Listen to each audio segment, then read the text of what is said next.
아, 내가 요압이 되면 어떡하지라는 생각도 하면서 제 삶을 좀 대입해 볼 문제라는 생각이 드는데요.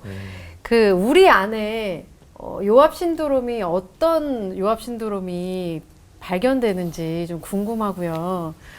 그리고 또 우리 주변에 요압 같은 친구나 가족이나 또 성도분들이 계시다면 그리고 목사님들은 어떻게 하실 건지 또 그것도 궁금합니다.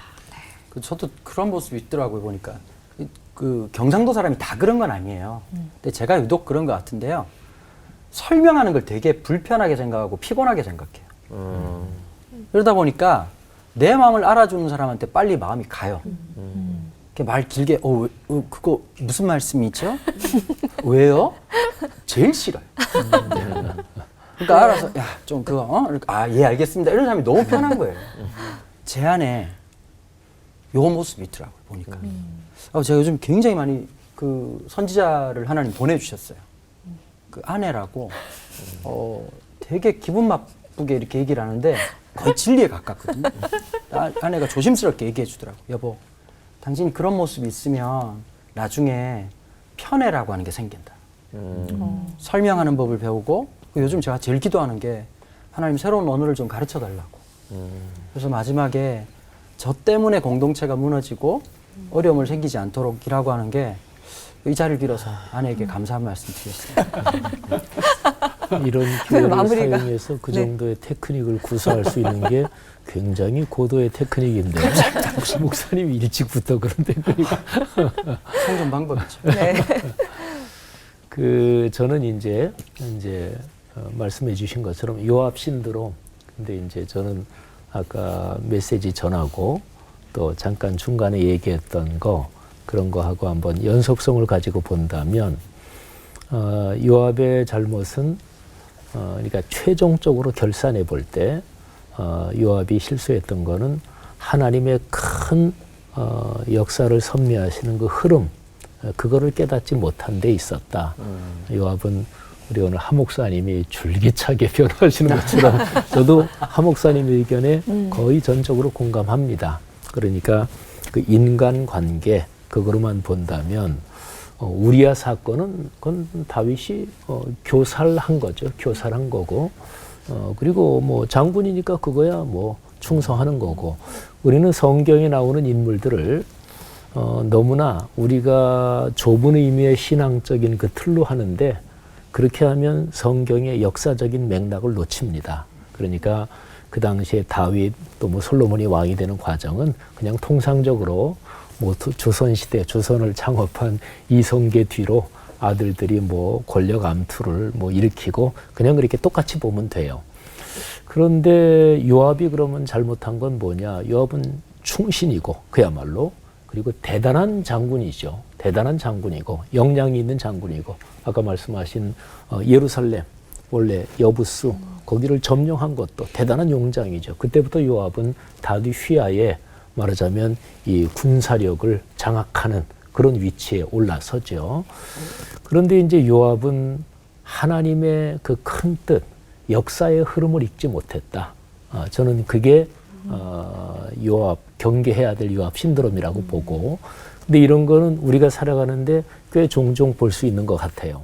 그러니까 이게 신앙적으로 보면 성경 말씀 66권 성경을 묵상할 때 저는 이제 목사니까 제가 기왕에 가지고 있는 신학 지식 또는 제가 가지고 있던 어떤 신앙적인 전제들 제가 중요하게 생각하는 게 있잖아요.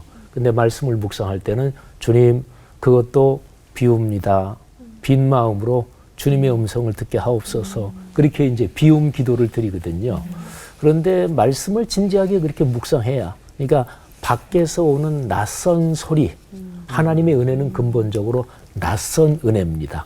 우리 속에 없는 거기 때문에 이게 마르틴 루터가 얘기한 아주 중요한 개념인데 그러니까 낯선 은혜, 낯선 소리를 들을 귀가 내게 있느냐. 그런 면에서 솔로몬은 무지무지하게 대단한 사람이에요. 그러니까 뭐 1,000번째 드리고 나서 뭐 갖고 싶은 거 다 얘기하라 그랬더니 듣는 마음을 주십시오. 이렇게 얘기했으니까. 그러니까 하나님께 사랑받는 사람은 이유가 있는 거죠. 내가 이세 아들 다윗을 만나니 내 마음에 합한 사람이라 하나님이 내 마음에 꼭 든다. 이렇게 표현한 사람 많지 않아요. 모세한테 친구를 대하는 것처럼 대했다. 이것도 하나님이 늘상 쓰는 표현 아니에요. 그러니까 거기에는 이유가 있는 거지요. 다윗이 사악한 점도 있었지만 하나님의 역사 흐름에서 그거를 꿰뚫어 알 수 있는 통찰력이 있었고 그만큼 다윗에게 겸손한 마음이 있었고 그래서 어쨌든 내가 기왕에 가지고 있는 판단, 경험, 지식 이런 거 절대로 절대화하지 말고 끝까지 걸어가는 동안 하나님 앞에 예배 드릴 때 말씀 앞에 섰을 때는 적어도 진짜로 비우고 성령의 은혜를 간절히 구하고 그래야 되겠다. 그래야 역사 흐름을 깨닫지 못한 요압 신드롬에 빠지지 않을 수 있겠다 하는 생각입니다. 요압이 다 잘한 건 아니에요.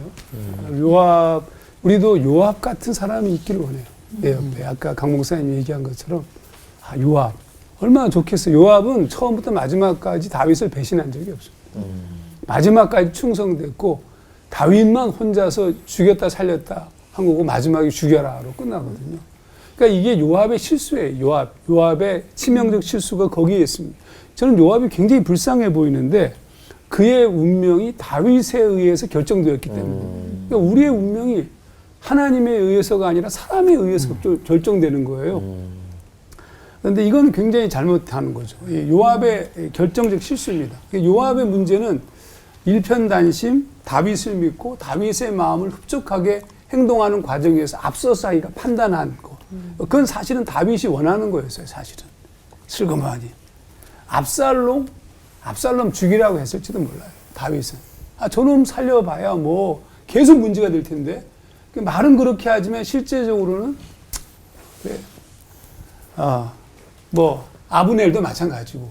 그러니까 여기서 중요한 것은 이 요압의 관점에서 다시 좀 요압에게 제가 충고를 좀 하고 싶은데 그게 뭐냐면 하나님만 신뢰하면 얼마나 좋았을까. 그러니까 다윗을 신뢰하는 건 중요하죠. 그러나 하나님을 더 신뢰해야죠. 오늘 우리 시대에 제가 꼭 마지막으로 하고 싶은 얘기는 이건데 우리도 하나님을 신뢰해야 돼요. 목사보다. 목사를 하나님 대하듯이 하면 안 돼요. 목사는 목사이지. 목사를 뭐 이렇게 하나님만큼 뭐 정말 나는 뭐 하나님 얼굴 보듯이 목사님을 대한다. 그럼 하지 마세요. 목사님은 목사님이고 목사님보다 하나님 더 우선. 근데 이게 지금 우리가 이상하게 변질되고 있어요. 묘하게.